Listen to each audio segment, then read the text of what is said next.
করেছি, গাছেরও তো প্রাণ আছে। তাহলে তোমরা যে শাক পাতা রান্না করে খাও তাতে তোমাদের পাপ হয় না? ভগবান গীতায় বলেছেন পত্রম পুষ্পম ফলম তোয়ম যো মে ভক্তা প্রযচ্ছতে তদহং ভক্তৈর প্রভূতমস্নামি প্রজতাত্মনা। যে পত্র, পুষ্প, ফুল, ফল যদি কোনো ভক্ত ভক্তি সহকারে আমাকে অর্পণ করে, আমি তার ভক্তিমূলক উপহার গ্রহণ করি। তাহলে আমরা যে শাক পাতা, আমরা যে গাছ গাছরা রান্না করে খাই, সেটা ভগবানকে ভোগ লাগালে ভগবান গ্রহণ করে নেয়। আর ভগবান গ্রহণ করে মানে তাতে কোনো দুর্ভোগ, তাতে কোনো পাপ থাকতে পারে না। ভগবান সব কর্ষণ করে নেয় আর আমাদেরকে মহাপ্রসাদ রূপে ফিরিয়ে দেয়। প্রসাদে হয় সর্ব দুঃখেরও নাশ। নিতাই যেমন এই রাস্তা দিয়ে একজন ভীষণ অপরাধী যাচ্ছে, জেল ফেরত আসামি যাচ্ছে, তুমি চাইলেও তাকে গুলি করে মারতে পারবে না। কিন্তু একজন পুলিশ অতি সহজেই ওই জেল ফেরত আসামিকে গুলি করে মারতে পারে। তুমি যদি মারো তোমার শাস্তি হবে, কিন্তু একজন পুলিশ যদি মারে পুলিশের কখনো কোনো শাস্তি হবে না। কেন?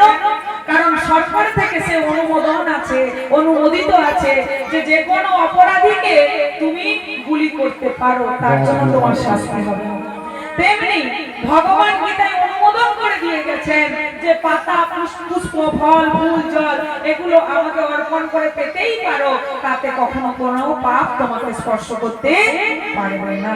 নিতাই গৌর প্রেমানন্দে হরি হরি। তাই আজকে আমার গৌর হরি এসেছে। ও মা, গৌর হরি কোথায় এসেছে? জীবে প্রেম করে যেই জন, সেই জন সেবিছে ঈশ্বর। তোমাকে ঈশ্বর সেবা করতে হবে, ভগবানকে ভালোবাসতে হবে।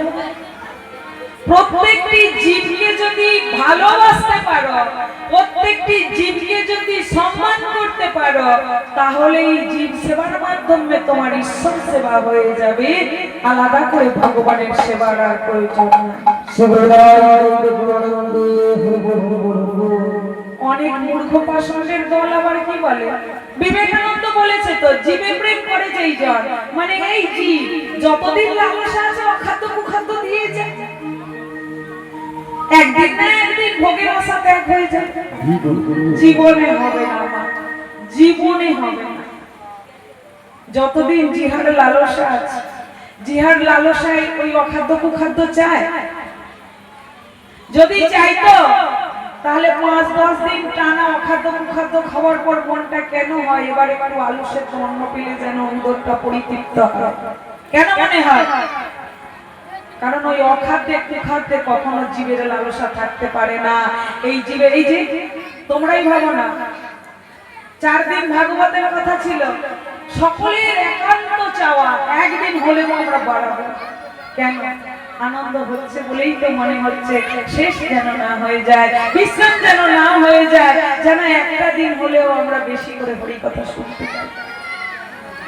তাই আত্মার ক্ষুধা হলো কৃষ্ণ নাম, কৃষ্ণ নামেই আত্মা পরিতৃপ্তি লাভ করে, এই জগতের অন্য কিছুতে আর নয়।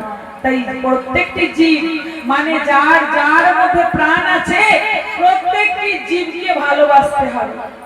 এখন তোমাদের কথা হচ্ছে ছেলে মেয়েরা স্কুলে যায়, তারা বলবে আমরা তো গৌর হরি কোথায় এসেছে। ও বাবা, এতজন ভক্ত আছো, কথা বলতে পারছো না, গৌর হরি কোথায় অবতীর্ণ হয়েছে?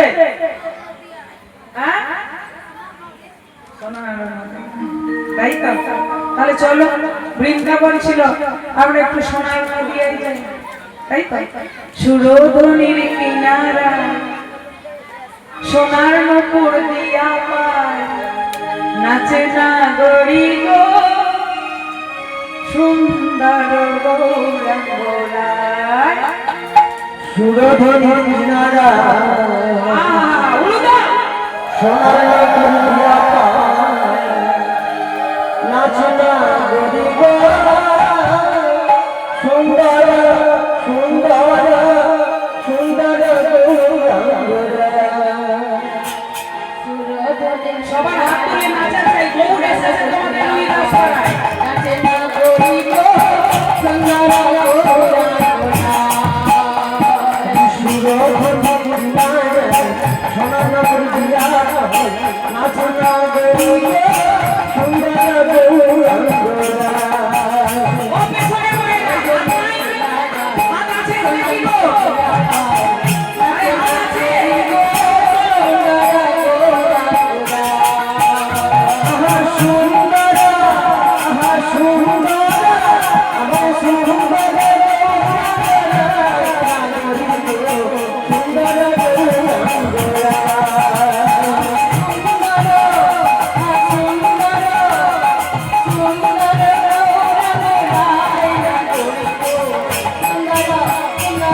সুরধনী